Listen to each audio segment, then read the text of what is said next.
Fala pessoal, sejam bem-vindos a mais uma videoaula para a certificação CPA. E apenas lembrando, para quem quiser ter acesso ao curso completo, com todas as videoaulas, apostilas em PDF, mais de 1000 questões comentadas em vídeo, resumos, simulados, eu vou deixar na descrição desse vídeo aqui no comentário fixado o link para que vocês possam conhecer a plataforma de estudos que vai ser o diferencial na aprovação de vocês na CPA. E no mais, só peço aí que vocês deixem um like no vídeo, né, para dar aquela moral e desejo a vocês uma excelente aula. Bom, a gente precisa entender também o conceito de prazo médio e vencimento de carteiras de investimento. Para isso, então, primeiro a gente conceitua o que é a média. A média é o valor obtido ao somar um conjunto de números e dividir o resultado pelo número de elementos que estão presentes nesse conjunto. Então, por exemplo, se eu quero calcular a média do número 2 e do número 8, isso significa que eu tenho um conjunto de dois números. Eu vou somar todos os números que estão nesse conjunto, o 2 e o 8, e eu vou dividir pelo número de elementos nesse conjunto. Eu tenho dois elementos, tá? Então, 2 mais 8 dividido por 2, a média entre 2 e 8 é 5. E embora a média ela seja uma medida estatística importante, nem sempre ela é a mais adequada, especialmente quando possuímos pesos diferentes para cada variável. Aí é melhor a gente utilizar a média ponderada. Ela traz um resultado melhor para nós porque ela considera esses pesos diferentes. Então vamos ver. A média ponderada é um valor calculado a partir da multiplicação de cada elemento de um conjunto por um peso específico associado a ele, somando esses produtos e dividindo pelo somatório dos pesos. Então, voltando ao nosso exemplo, pense que 2 e 8 foram notas que você tirou em duas provas e que você precisa garantir uma média 6 para passar. Se a gente utilizasse a média comum, teria reprovado na prova, não é? Porque a gente precisa de uma média 6, a gente tirou uma média 5. Mas e agora? E se a primeira prova, aquela que a gente teve nota 2, ela tivesse um peso de 30% para a nota final, enquanto que a prova 2 ela tivesse um peso de 70%. Olha só, eu estou colocando pesos diferentes para cada uma das notas. E isso a gente consegue calcular através da média ponderada, tá? Então, é aquela ideia, a gente vai multiplicar cada elemento por o seu peso, aí eu posso multiplicar aqui por 30%, né? Colocar 0,30, porque, lembrando, sempre, 30% é 30 dividido por 100, isso dá 0,3. Fica mais fácil de fazer os cálculos assim. Então, 2 vezes o seu peso, 8 vezes o seu peso, 70%, 0,70. Aí, eu faço esse cálculo e eu tenho que a minha nota, a média ponderada da minha nota, ela vai ser 6,20. Eu precisava de 6 para passar. Nessa segunda situação aqui, considerando que a prova 2 ela valia 70%, eu ainda assim consigo passar, né? Porque eu fui bem naquela que tinha um peso maior. E daí na que não tinha um peso tão grande, eu acabei indo um pouco mais ruim. Então, diferença de média é que eu não considero, ou melhor, né? Eu não tenho pesos diferentes para fazer esse cálculo. Agora, na média ponderada, eu tenho pesos diferentes e quando eu for fazer o cálculo dela, eu tenho que considerar esses pesos aqui. E aí agora a gente vai associar esses dois conceitos aqui com os investimentos. Normalmente, os investidores, eles diversificam os seus recursos em diferentes investimentos.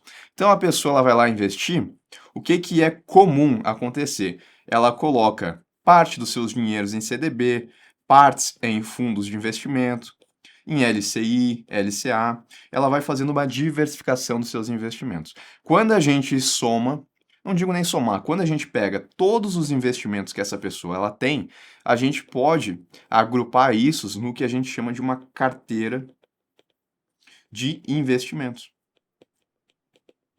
Dentro da carteira de investimentos dessa pessoa aqui, eu tenho todos os ativos em quais ela investiu. E aí, por exemplo, se for interessante, eu posso calcular qual que foi a média de retorno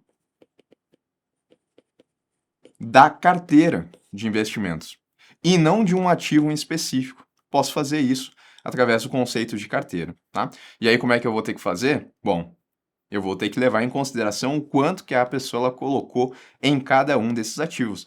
Em outras palavras, a gente vai ter que usar a média ponderada para fazer esse cálculo, tá? Bom, vamos lá. O investidor ele pode ter aplicado parte de seu dinheiro em um título A e parte em um título B. CDB aqui, fundo de investimento aqui, por exemplo, tá? Ou CDB aqui, LCI aqui. E para a gente exemplificar, então, a gente vai considerar que a carteira desse investidor tem dois títulos, tá? Título A e título B, é isso.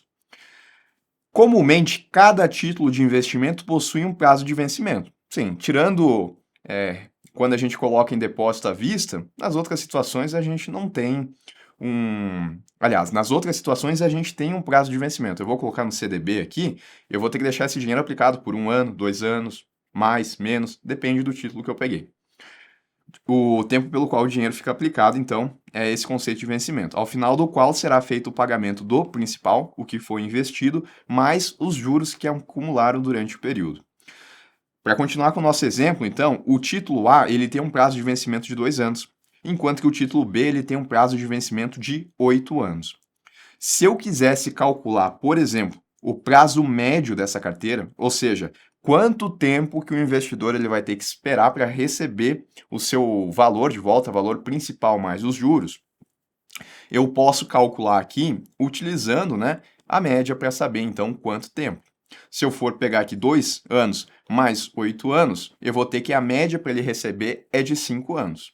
Percebam que eu não estou considerando aqui o quanto que ele colocou de recursos em cada título. Eu só estou olhando o prazo de vencimento. E esse cálculo, embora ele seja simples, pode não refletir o verdadeiro prazo médio da carteira, pois o investidor ele pode ter aplicado quantias diferentes em cada investimento. A gente vai colocar então quantias diferentes, eu começo a utilizar aqui o conceito de média ponderada. Sim, mais precisamente, vamos supor que o investidor possuía R$ 10.000 e aplicou 30% no investimento A e os outros 70% no investimento B. Percebam que a gente está utilizando os mesmos números aqui que a gente utilizou para calcular a nota na prova.